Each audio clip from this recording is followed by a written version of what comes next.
We'll go ahead and call this sixth meeting of the House Standing Committee on Transportation to order. Madam Secretary, please call the roll. Representative Branscombe. Present in the room. Representative Dixon. Present in the room. Representative Fleming. Here. Representative Hale. Present here in the room. Representative Heverin. Representative Regina. Present in the room. Sorry. Okay. Representative Regina Huff. Representative Thomas Huff. Present in the room. Representative Lewis. Representative Maddox. Present. Representative McCool. Here. Representative McPherson. Present in the room. Representative Miller. Here. Representative Palumbo. Representative Santoro. Representative Smith. Present. Representative Stevenson. Representative Tackett Lafferty. Representative Thomas. Present in the room. Representative Westrom. Representative Wheatley. Here. Co-Chair Bridges. Here. Chairman Upchurch. Here. We do have a quorum. We're duly constituted to do business. This time I know there are two very special people in the room that one of our members would like to introduce. Representative Branscombe. Mr. Chairman, I have two very special guests with me today. My mom and dad are in the audience. Wanted to come see committee today, so I want to welcome them to Transportation Committee.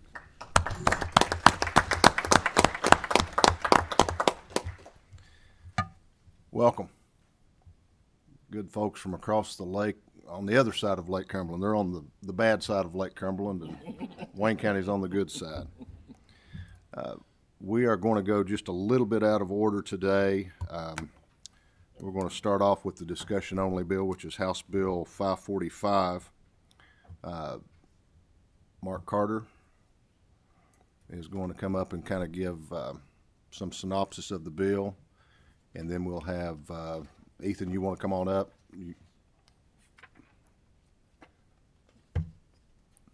Got some folks from EKU as well.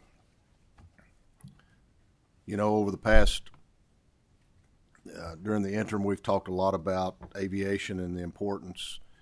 And I think it was the October meeting, September-October meeting, we kind of came full circle when we were talking about, Kentucky's infrastructure, along with the carriers, the educational institutions, and trying to make all that come full circle for the opportunities that are out there with aviation in Kentucky. And this bill, I think, moves that ball down the field just a little bit. And so we're looking forward to hearing some discussion on it. The reason it's discussion only is because it is an appropriations bill and will have to be part of the A&R committee, be referred to them after we're done here, and hopefully part of free conference committee discussions. So, Commissioner Carter. Turn your mic on. Thank you, Chairman Upchurch. Thank you for the invitation to be here, and thank the members of the committee for this opportunity. I'll be brief. The objective of the bill has sort of three components, with the most significant being the need for making an investment in workforce development across the Commonwealth in the aviation space. So it has three objectives. That one, increasing educational opportunities and workforce within the aviation space. I've talked to you before about the need for mechanics, pilots, folks that work at airports, engineers, and the like. So that's the primary objective here. It's never been done really by the Commonwealth previously, or by the Transportation Cabinet or the department. So this is kind of a historic effort, and one that I'm really pleased to see being taken up by this committee. We also want to promote aviation more broadly across the Commonwealth, and really in an effort to help the public understand the value of aviation, local airports to local communities, and the like. The objective behind that is to attract more people into the industry. So it still is connected with that workforce activity.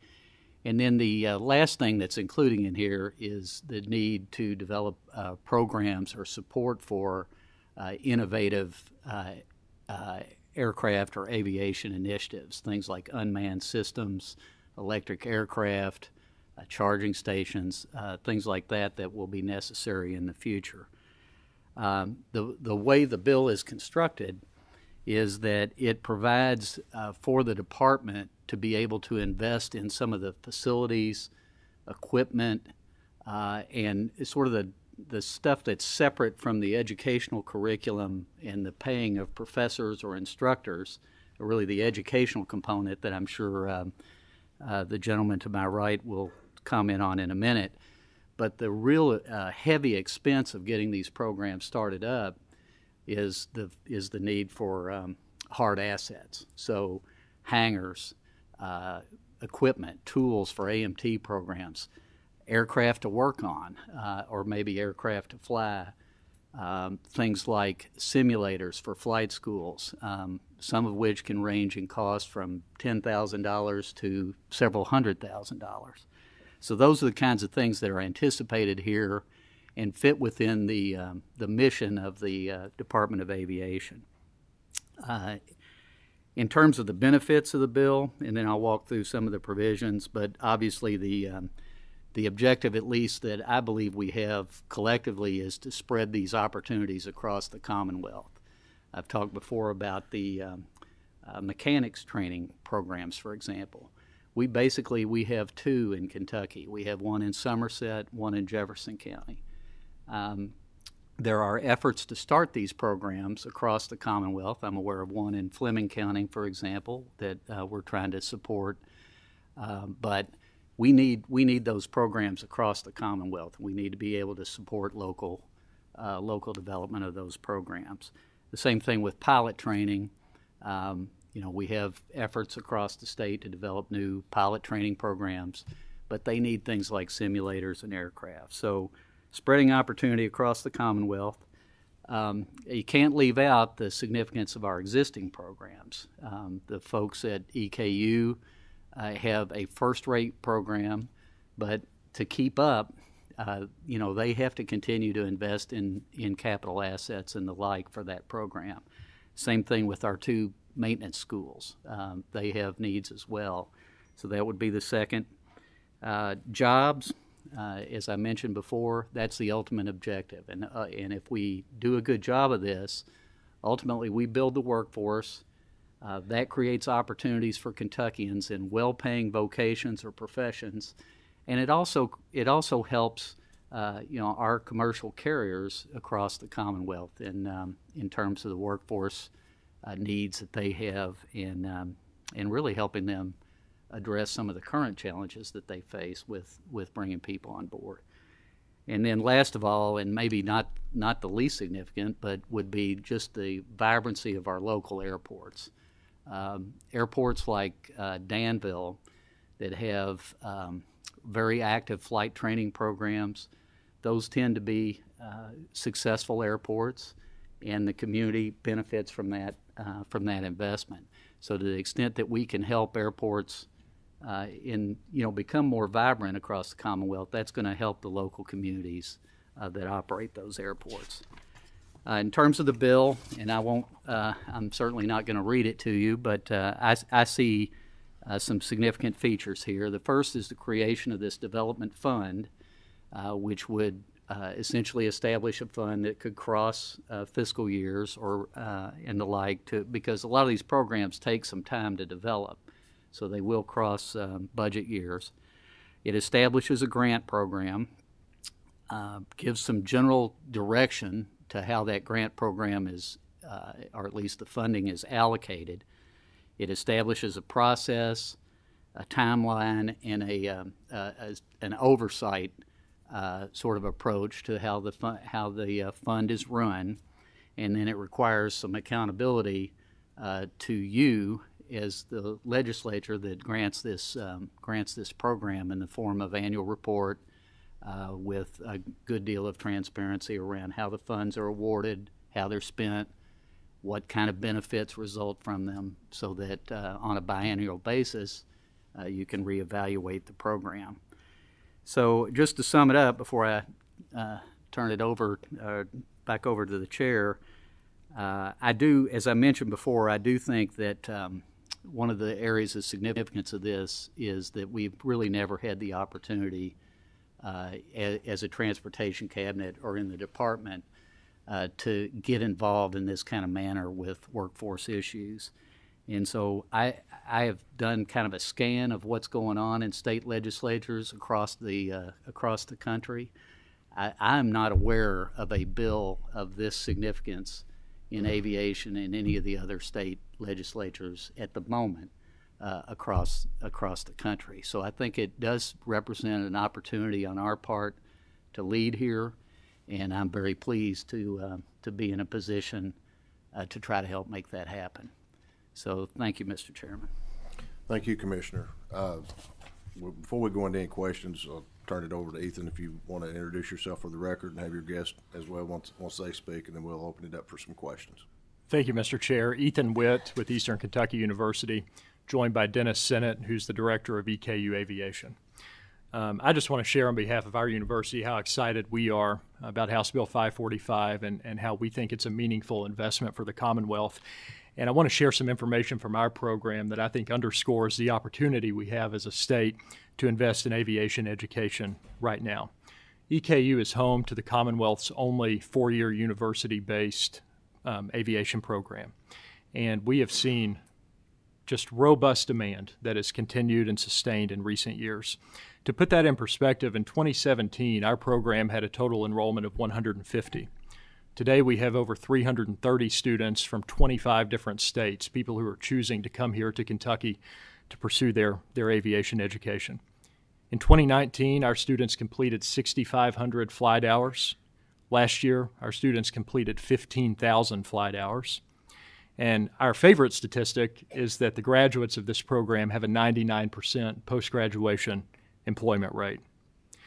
Now, this has been possible because of a lot of support from a lot of people. Our administration at the university has made a concerted effort to invest in this program, as has the General Assembly. The support that we received in 2020 from this body enabled us to continue growing the program to continue meeting this need. But the demand continues, and the opportunity for growth has never been greater than it is today. Other states are recognizing that as well. One of our peer institutions in aviation education in Tennessee recently partnered with the state of Tennessee and announced an investment of more than $60 million in their program to construct a standalone facility for their university-based four-year pilot training program. So I think other states are seeing the opportunity that exists. We think this bill is a tremendous step forward for aviation education in Kentucky. And I want to turn it over to my colleague, Mr. Sennett, now to shed some more light on what the job market looks like for our graduates and also on some of the types of projects that our program would seek to fund through this bill. Thank you, ladies and gentlemen, for the opportunity to be here. Chairman, thank you very much. And as Ethan and the Commissioner said, we're very fortunate to be present and appreciate your support, certainly for EKU and aviation in general. As Ethan asked, just wanted to give you just a quick snapshot of some of the job opportunities that some of our students, our graduates, will have. So it really falls into three stanchions or staunches. Certainly the professional flights get a lot of the visibility. Those, if we are familiar with the employment opportunities for those, the United States in and of itself, we're running about 20 to 30,000 pilots short. So we are playing a small part in that. As an example of that, if next month in April, we will have a career fair where we've invited approximately 20 to 25 aviation-related organizations to come down and talk to our students and have an opportunity to interview them. At that particular opportunity, we'll have 7 regional airlines that will be present at that on that day. And that specific day, they will be giving contracts to our pilots that are about to graduate in the April timeframe into the May. So they will sign a conditional letter of employment with these airlines, and they will be receiving up to a $30,000 bonus for the professionalism and the skills that they are bringing to that. So it's a great opportunity for our students. In addition to that, it's not just a pro flight pilots that are all getting the visibility, but we have a number of students that are graduating in the management side of things as well. They will also be provided an opportunity to sign contracts with major aviation airports. Just about every major airport in the United States has a graduate from EKU in the management side. And then along those lines, we're also excited about the opportunity to introduce the UAS. So starting in the fall, the university will have a UAS, unmanned aerial systems, aircraft systems concentration to address that void in employment as well. The UAS program, unmanned systems, are taking off like gangbusters across the United States, and we're excited about that opportunity coming into the fall. So if we were fortunate enough, if the law passes, the bill passes, some of the things that we would be certainly, if applying for, is to address some of the infrastructure needs that we need. Hard assets, as the commissioner said. We continually need airplanes. Airplanes continue to go up. It's a supply and demand issue that we are facing. So we would need to buy additional airplanes for our program. To address the UAS issue, as I said, we're going to be standing up a new program, and the resources that are necessary to fund and provide assets to our students for that would certainly be an avenue that we would be able to use some of the funds that were available if this bill passes. And then finally, again, additional real assets out at the airport, hangars and facilities would be certainly fall within the realm of the possible if we were fortunate enough to get some of the funds from this program. Thank you very much, sir. Thank you, Commissioner. I know one of the things we've talked about at great length about this bill is the possibilities or what different things that the institutions or schools could make application for. Private schools such as,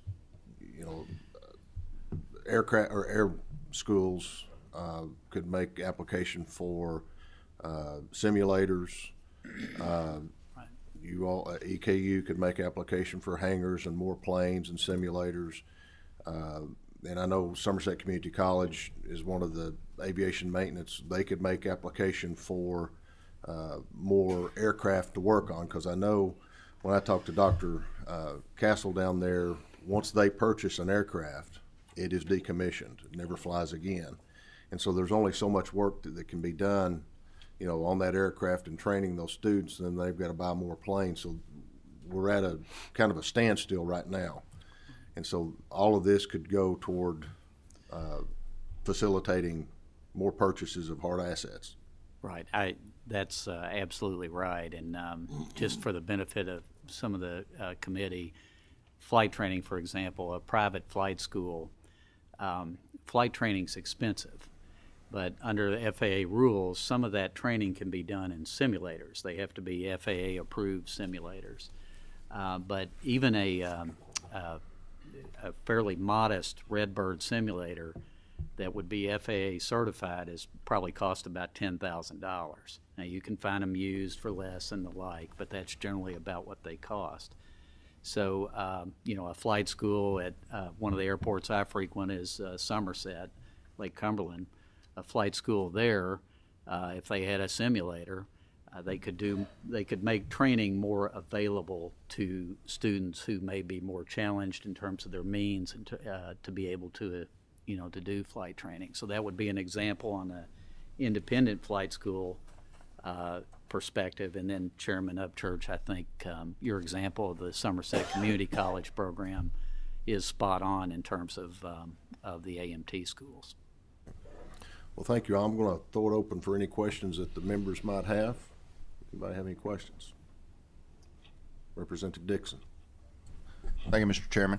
Commissioner, in this bill, this would also, not just with our higher education level, but this grant program would also open the door for our public schools and vocational programs to be able to apply for these grant funds, potentially to get maintenance programs at the local airport level and flight programs started at the local level that may potentially be feeder programs to our higher education. Is that true? That's absolutely correct, Representative Dixon.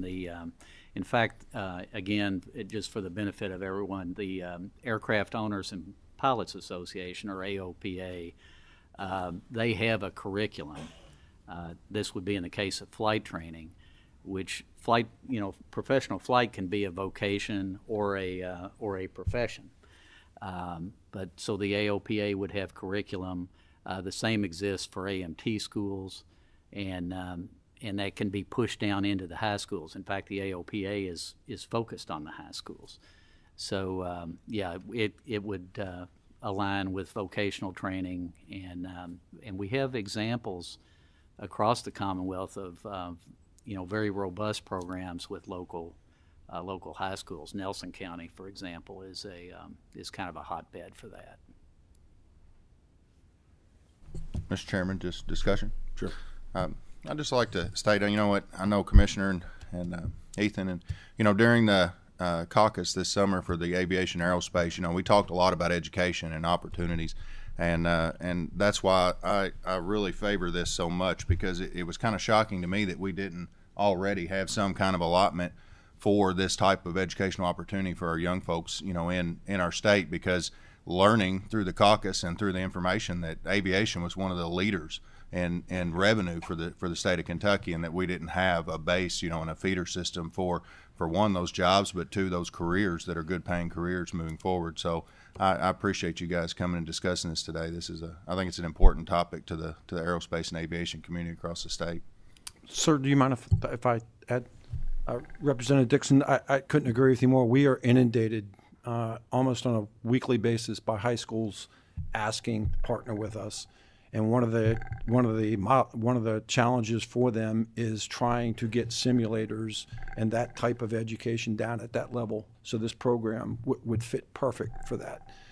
We just recently have shared 12 of those VR lab simulators that we've talked about previously with a number of schools. And if we had more of those, or high schools had similar types of simulators, it would be a great feeder to coming into ultimately up to our program.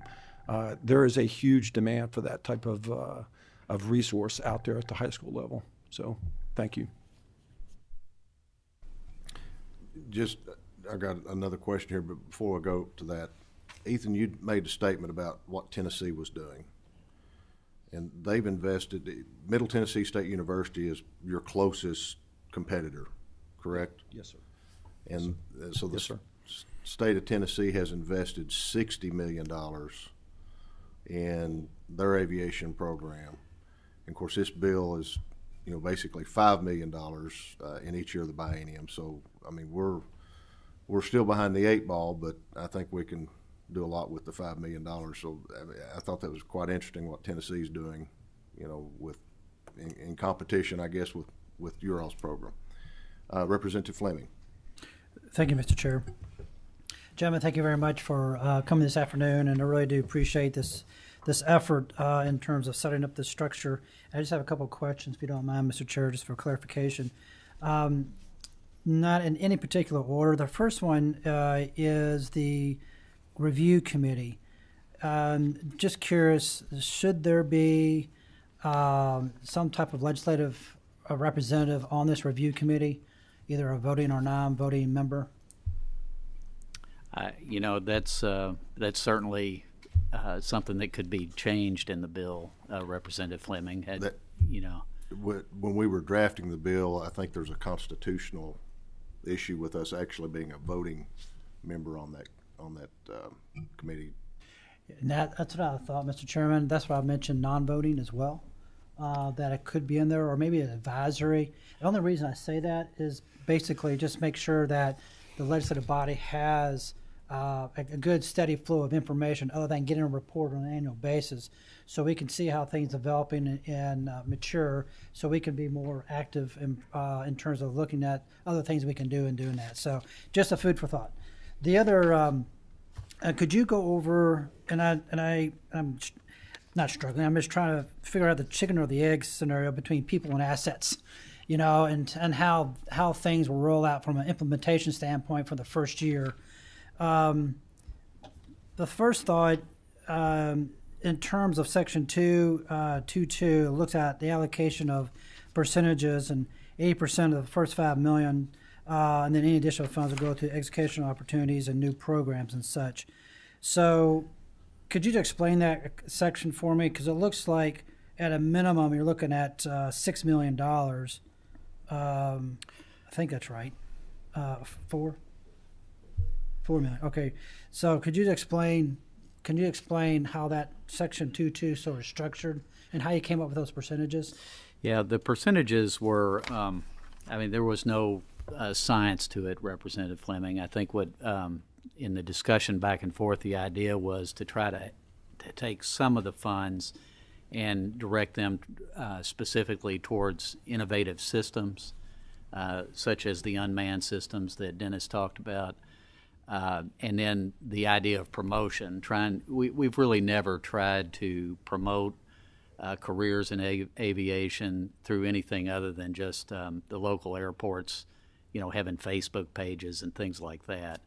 So the percentages were kind of arbitrary in terms of how they were developed. It was just a sense for what we thought the needs might be in those areas. The reason that it says up to $5 million for education is if we didn't spend any of the the money on the innovative systems or the promotional activities. Okay. So those certainly could be adjusted, but it's my sense that would be an appropriate allocation based on what we see out in the Commonwealth. Yeah. And I'm not suggesting to change it. I'm just more curious on how that came about. So, and I guess, Mr. Chairman, what is the what's the goal in terms of the budget? Include this in the budget. What are we looking at? Well, after the meeting today, hopefully the bill will be referred to the Appropriations Revenue Committee, and then have it in a folder ready for free conference. Got it. Understand. Okay, well, good. Well, I just want to add one more thing, no more than 30 seconds. I do appreciate you coming forth, and I think the Aviation Caucus and working with you all has been very, very fruitful in terms of developing these types of things and so forth. So, I'll do what I can, particularly in the A&R committee, to see what we can do in terms of getting things going. So, thank you very much. Thank you. Thank you. Are there any other questions? Gentlemen, thank you all for being here today. We appreciate your service, and hopefully we can keep moving this thing down the court. All right, next on the agenda is House Bill 197, Representative Bridges.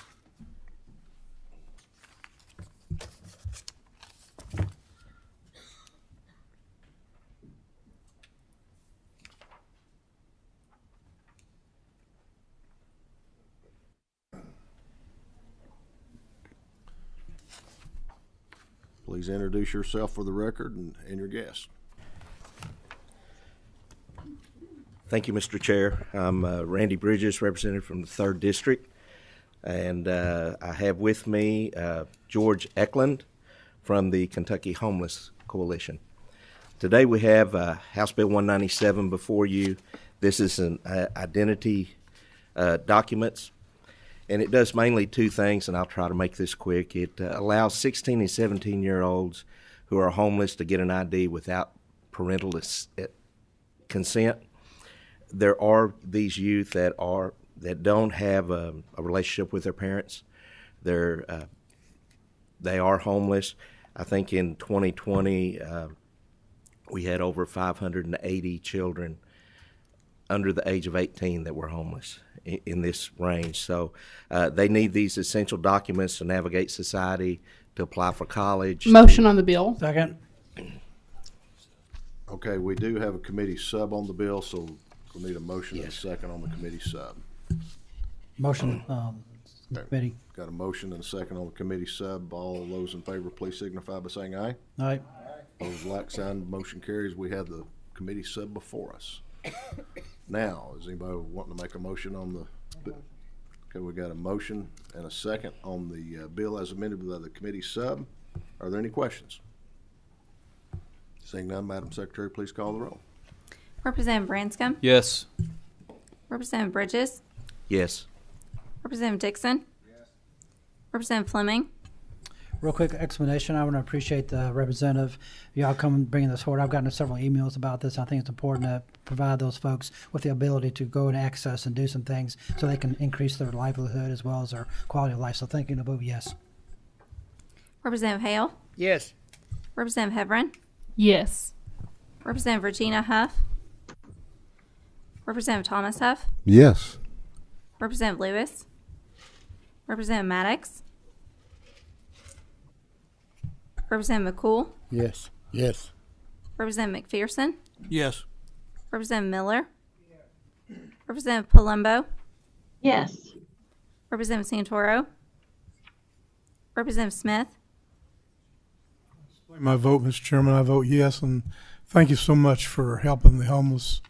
I work with our community action in our area. There's a great need for it, and thank you so much for your service. Representative Stevenson. Yes. Representative Tackett Lafferty. Yes. Representative Thomas. Aye. Representative Westrom. Yes. Representative Wheatley. Yes. Chairman Upchurch. Yes. Bill does pass with favorable expression. Same should pass. Thank you, Mr. Chair and committee. Next up is House Bill 490, and I'll just have Mom, as a lot of us call her, or Judy Taylor as she's known, come to the table. Please introduce yourself for the record.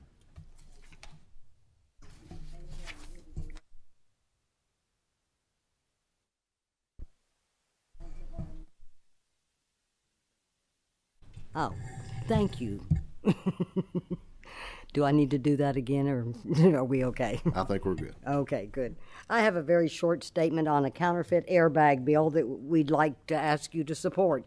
Over the past several years, our industry has seen a dramatic rise in the number of cheap and ineffective knockoff replacement airbags being installed in vehicles. Our industry is working closely. We have a motion and a second. Are there any questions? You did a very good job explaining my bill, didn't you? I know it was just scintillating. Seeing no questions, Madam Secretary, please call the roll.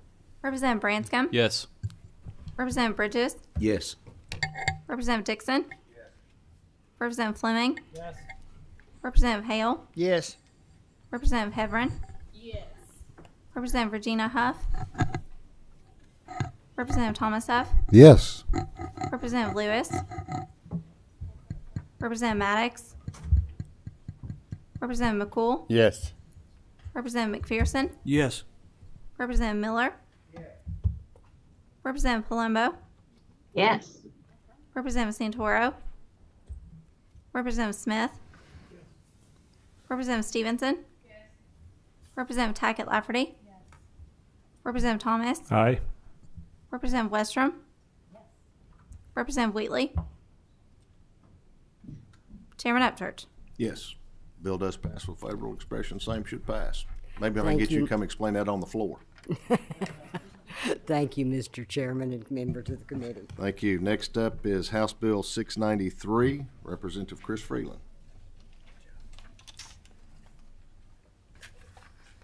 And we do have a committee sub. Motion on the sub. Got a motion and a second on the sub. All those in favor, please signify by saying aye. Opposed, like sign. Now we have the committee sub before us. Representative Freeland. Thank you, Mr. Chairman, ladies and gentlemen. HB 693, the committee sub, it's designed and intended to help our Kentucky small businesses and potential CMV drivers and better address the shortage of qualified commercial drivers that we know all exists. The bill helps by codifying the new federal regulations, which went into effect on February 7th of this year, so we can meet the needs of Kentucky drivers who are seeking to obtain a CDL license. On February 7th of this year, the ELDT, or entry-level driver training, which is a federal mandate under the Federal Motor Carrier Safety Act, went into effect in every state in the nation. The ELDTs set universal minimum requirements for training and standards under 49 CFR sections 380.600 and 380.609. That's the Code of Federal Regulations. All right, we have a motion and a second on the bill. Are there any questions? You did a very good job. Hey, I Madam marked Secretary, hard. Yeah. Please call the roll. Representative Branscombe, Yes. Representative Bridges, Yes. Representative Dixon, Representative Fleming, Yes. Representative Hale, Yes. Representative Hebron, Representative Regina Huff, Representative Thomas Huff, Yes. Representative Lewis, Representative Maddox, Representative McCool, Yes. Representative McPherson, Yes. Representative Miller, Representative Palumbo, Yes. Representative Santoro, Representative Smith, Representative Stevenson, Representative Tackett Lafferty, Representative Thomas, As a Class A CDL holder, I'm a yes. Representative Westrom, Representative Wheatley, Chairman Upchurch. Yes. We do have a title amendment. Need a motion on the title. Motion and a second. All those in favor signify by saying aye. Aye. Motion carries. All right. Thank you, Deal. Mr. Chairman, ladies and gentlemen. Now, the last thing we've got is, Representative Dixon, I'm sorry. Yes, sir. Mr. Chairman, can I be recorded as a yes on the last motion? 693. Yes. Okay. We have some administrative regs before us. We have Nikki Sizemore with the cabinet. If there are any questions. So if any members have any questions about the administrative regs that are before us, now would be a good time to ask. Are you there? Mr. Chairman, this is John Johnson. I'm Assistant General Counsel. I'm here on behalf of the Cabinet with Ricky Sizemore, Branch Manager. All right. It doesn't appear that any of the members have any questions, so we will thank you very much for watching the committee meeting today. Thank you. All right. Just a quick announcement. The next meeting, next Tuesday, instead of noon, we will meet at 11 a.m. and it will be in room 171. So if any members have any questions, please feel free to see me. Being no further business, we do now stand adjourned.